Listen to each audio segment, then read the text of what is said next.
On this week's weekly video fishing forecast, Fisherman senior editor Fred Golofaro has a rundown of fishing reports from his sources from around the island.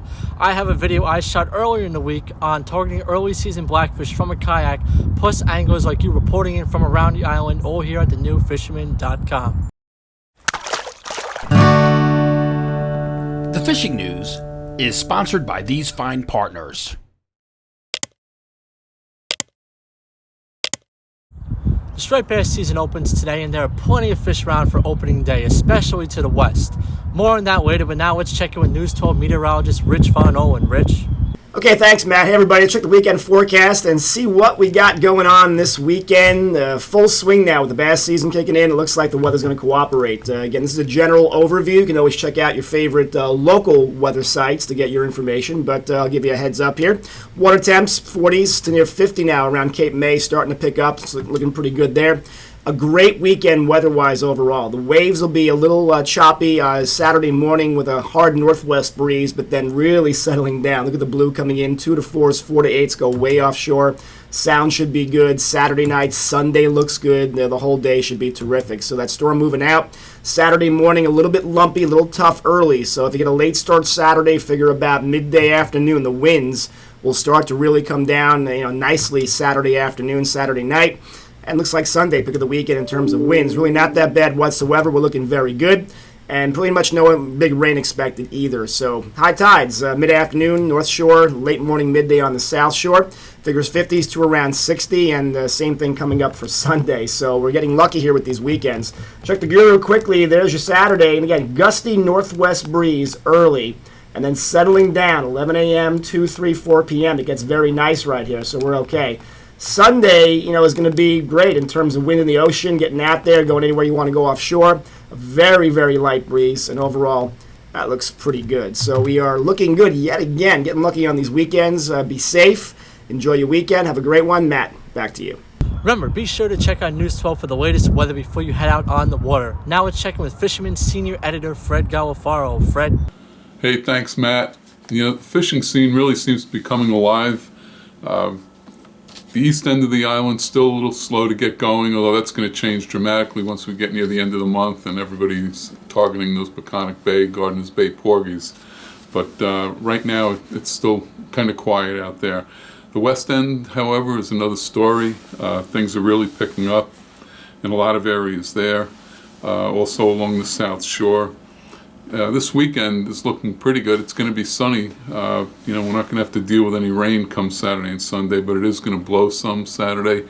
Sunday, however, looks like a great day to be out on the water. On the ocean wrecks, definitely more cod showing up, getting some better reports again. Captain Joe on the Laura Lee, they had 25 cod on the boat Saturday out of Captree. He also had 11 blackfish. Captain Steve on the Super Hawk, he's reporting solid action on the wreck trips with more cod, but also tog, ling, some big porgies, and some pollock also.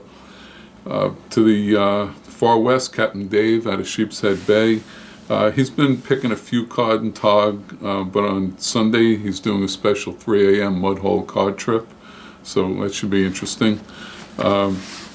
On the inshore scene, don't forget striped bass season opens today, April 15th. Up until now, it's been all catch and release, and you're allowed, don't forget, one fish, and that has to be in the slot between 28 and 35 inches. So anything under 28 goes back, anything over 35 goes back. The circle hook rule also applies if you're bait fishing for striped bass, and that's inline circle hooks. Raritan Bay to Great South Bay, there's been a steady increase in the number of bass showing up. Raritan's been pretty much on fire all along.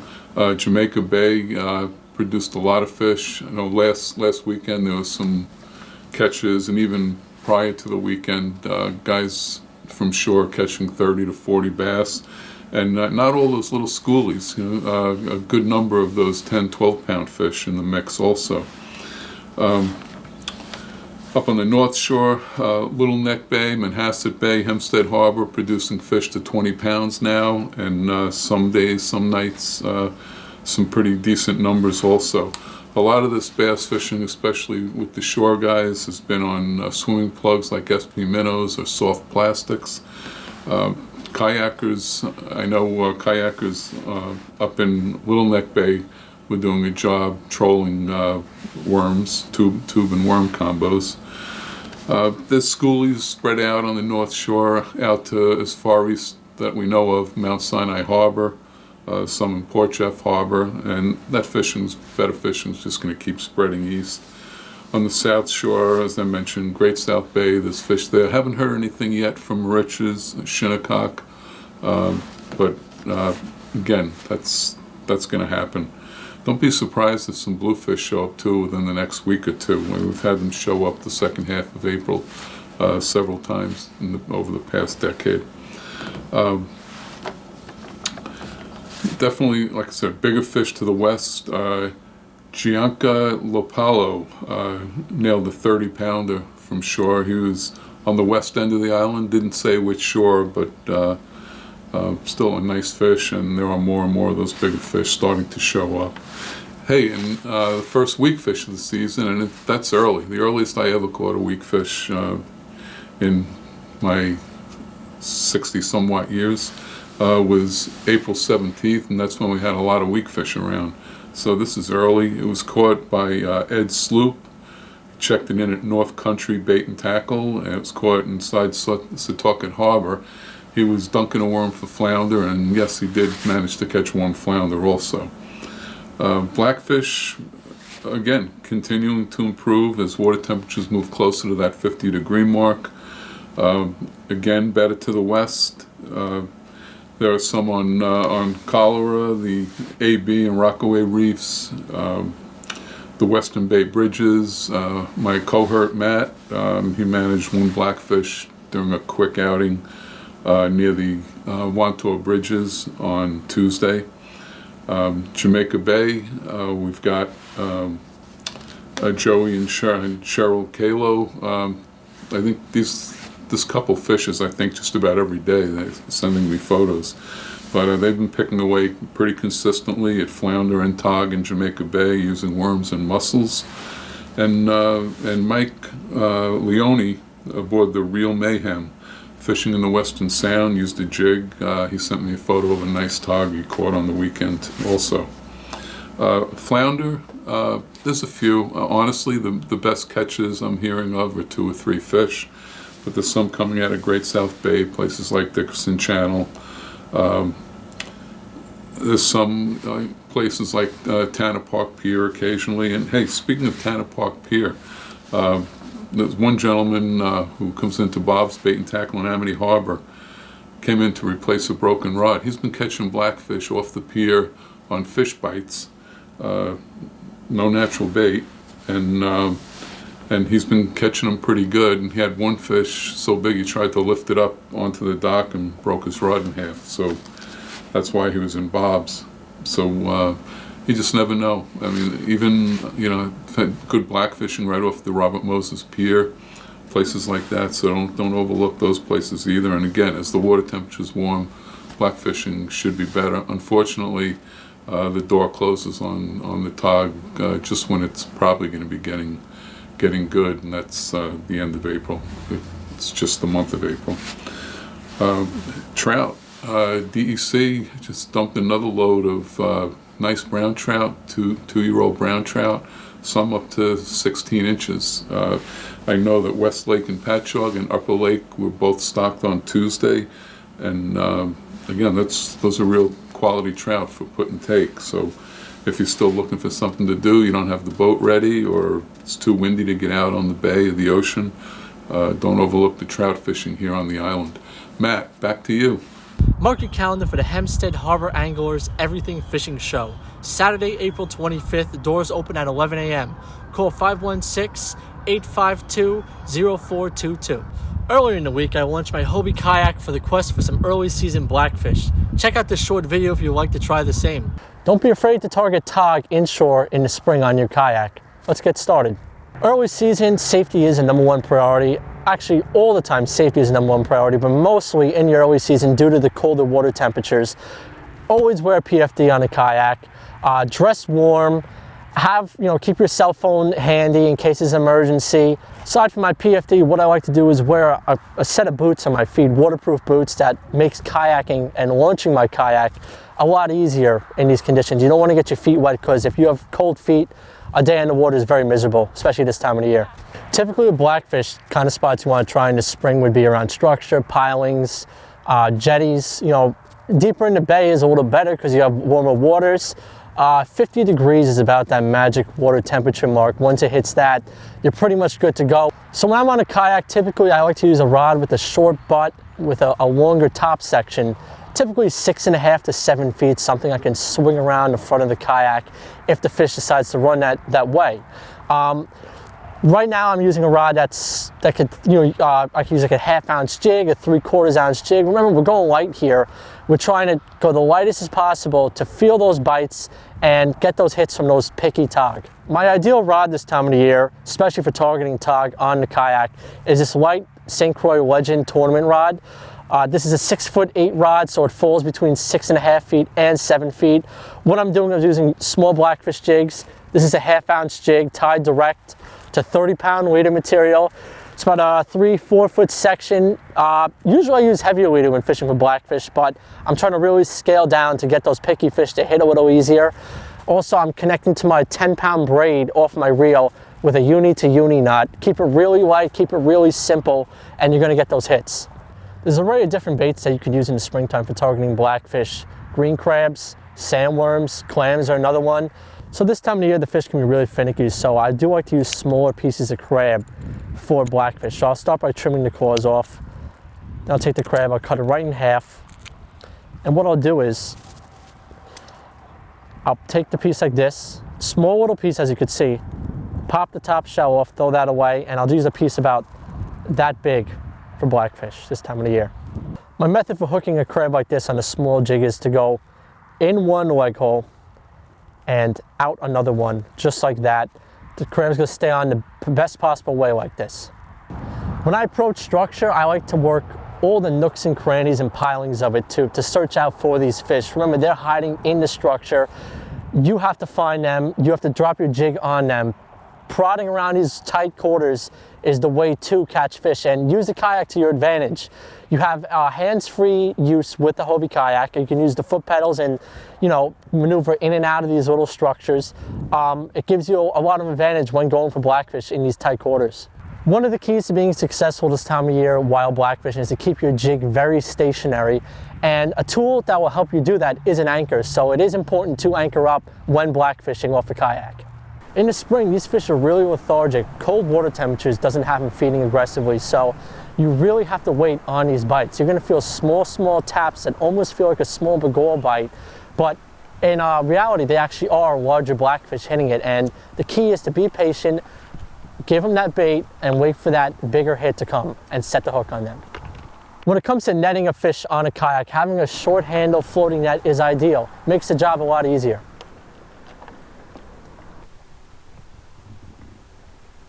If you have any additional questions about fishing from a kayak, email me at mbroderick@thefisherman.com. Now let's check in with Captain Timothy O'Rourke from Montauk. Tim? Thank you, Matt. Well, there's a lot of fiberglass, sawdust, and bottom paint being slung around Montauk lately. Pretty much everybody's getting ready for the upcoming season. One report to file is the Viking was out this weekend. They did the Nantucket wreck trip on Friday, and they did a really good job catching some codfish.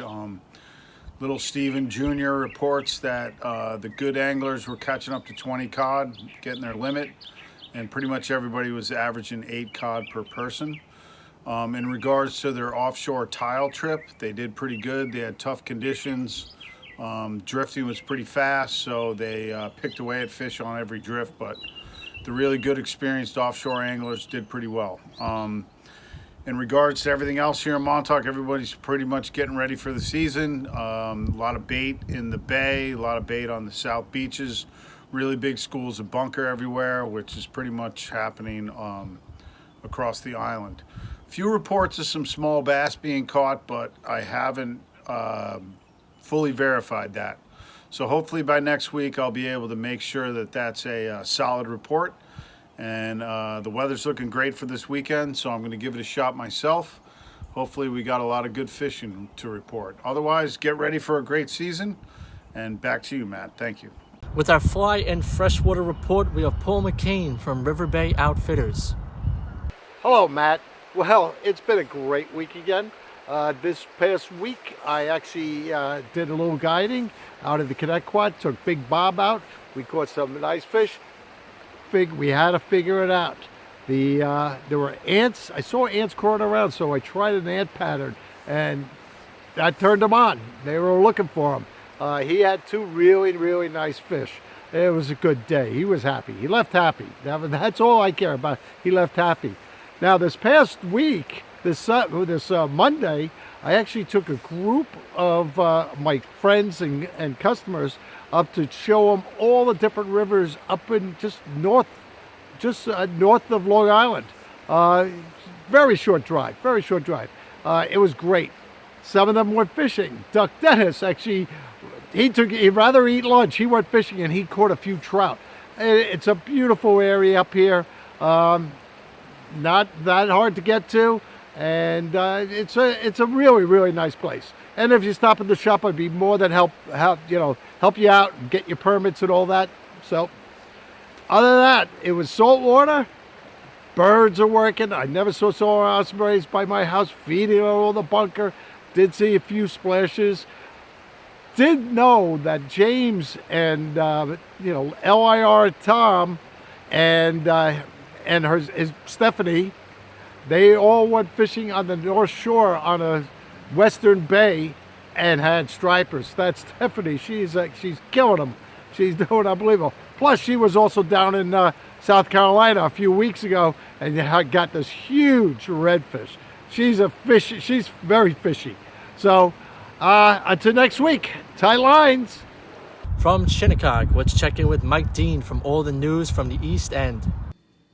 Thanks, Matt. Hey, everyone. Kind of the same pattern as last week, although it does seem like there's going to be a little more action in the coming days. Bunker is still insanely thick back in the bays in a few spots, a little bit closer to Moriches.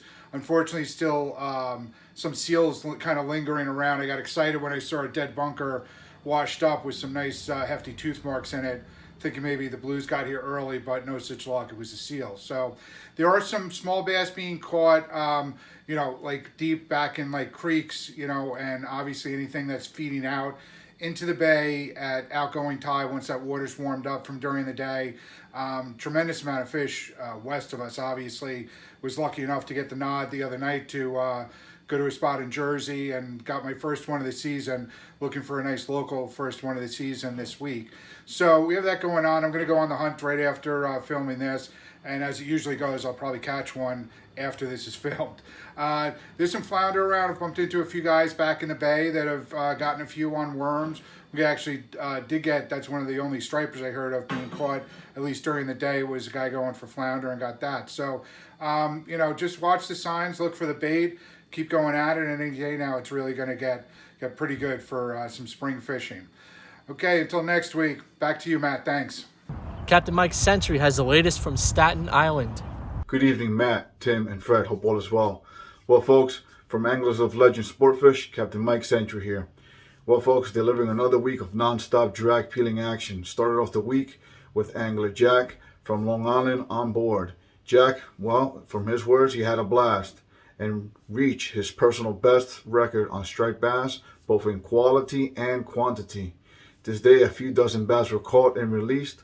All the bass were caught pretty much on swim shads, casting them, letting them hit the bottom, and slowly retrieving them. Chartreuse is the major producing for this year. And the Rapala X-Rap plugs. Next up on Anglers of Legend Sportfish were the Bass Assassins from Long Island. We had George, Tommy, JP, and Anthony. Well, they put a beating on striped bass. A little over 60 bass were caught, and at times doubles, triples, and quad rod bendings in action. Absolute dream day. Next up was Robert. He reached his personal best, and just under 2 dozen bass. Definitely high quality bass were caught and released. Folks, if you're looking for a great action, you can find me at Anglers of Legend Sportfish on Facebook. Tight lines, and back to you, Matt. Hey, thanks, Matt. What's going on, guys? So this last week I noticed a large amount of schoolie striped bass coming into our local backwaters. I've been trying to pay attention to that, but like I've been saying, I've been throwing bigger things around the bunker in deeper water, just trying to find a bigger fish. That might be hurting me, but I hope it pays off later on. On the other side of things, I got a really nice largemouth yesterday. I was just taking a walk around trying to find some spots with a lot of sunlight on it, and I saw this largemouth cruising by, and I thought it was a carp, it was so big. I threw my little gambler paddle tail at it and just stopped, made a quick U-turn, and hailed it. So that was a really nice fish. There were a couple other fish on beds, I left them alone, and some smaller cruisers. So other than that, the action's pretty good. This week was great, and I hope to see you guys out there. Take care. Raul Ortiz, the urban angler, checked in. He and his friends have fished around the south side of Staten Island this week on the incoming tide, and it was lock and load on lures and bait. He also said it's been like this for about 2 weeks until this past weekend.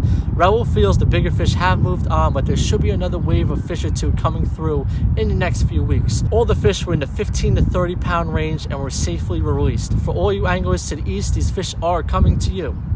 If you would like to be a part of our weekly video fishing forecast, we are looking for social media savvy anglers for hyperlocal reporting from around the NY Metro and Long Island area. So if you're a captain, tackle shop, or just an avid angler, contact me at libayrat@gmail.com. Remember to like our videos, subscribe to our YouTube channel, and tap on the bell to be notified instantly when we post a new video on YouTube. And of course, to be a subscriber to the Fisherman magazine to be part of the Dreamboat contest and Coastal Kayak Clash. Check out this video's description on YouTube for all the related links and an index for specific reports. Please support our correspondents by visiting their websites and social media pages. Check back right here next Thursday for the latest on the Long Island fishing scene. See you next week. Steigercraft boats, built by people who fish our waters. Serious anglers choose Steigercraft for their 40 years of boat building experience right here in the Northeast and Mid-Atlantic. Visit steigercraft.com for a dealer near you.